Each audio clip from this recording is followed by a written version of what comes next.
Hi there guys, I'm Brendan Byrne and here is my presentation, my video presentation for my MCS 370 cultural project. Alright, so I'm just going to get right into it. I know I'm short on time here. What is my primary thesis? My primary thesis will be discussing the significance of our familial backgrounds and defining who we are as we grow up and trying to discern our personalities and what values we hold dear to ourselves, what values we define ourselves by, what we, hold ourselves by, what standards we hold ourselves to as a person when faced with difficult situations.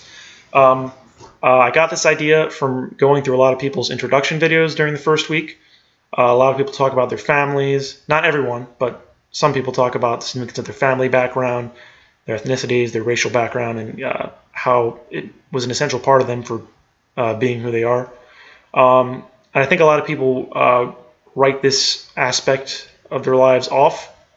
I know I don't really think about my family background as much, but it was an essential part of me becoming who I am, based on the traditions and values that my parents are raised is kind of a combination of how they raised me. And so that's how I ended up who I am today. So I think it's only fair that I argue the significance of that. And I think a lot of people agree with that. Obviously, people are torn on that debate. But just the fact that some people disagree with that is enough to motivate me to argue for it. So, moving on, what class examples, or no, I just said that.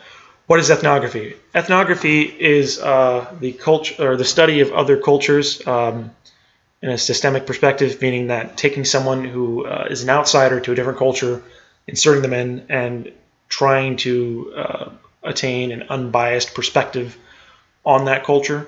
Trying to provide the audience with as much an objective perspective as possible while becoming attached to the community, which is essential, so they can open up and share the really nitty-gritty and significant details that will make the research worthwhile. But at the same time, standing back so you don't get too involved in the research and don't become too biased and don't really just kind of spoon feed the audience and what they should be thinking when they're reading or watching the research.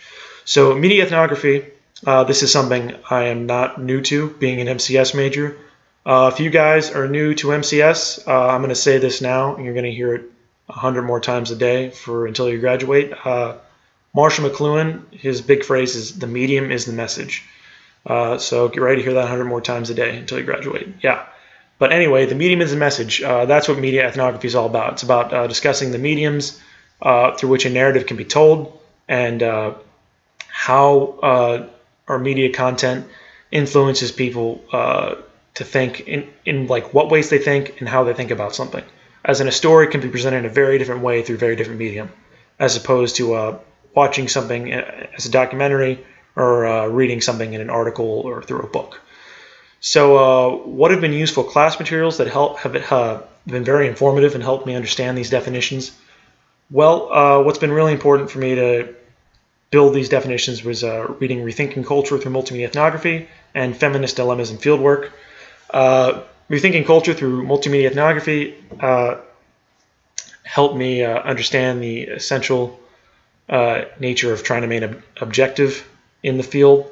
I know people, obviously, coming from different cultures, that disparity in culture allows or makes people a bit uncomfortable and trying to bite their tongue when at the same time really just I'm trailing off here, I'm sorry.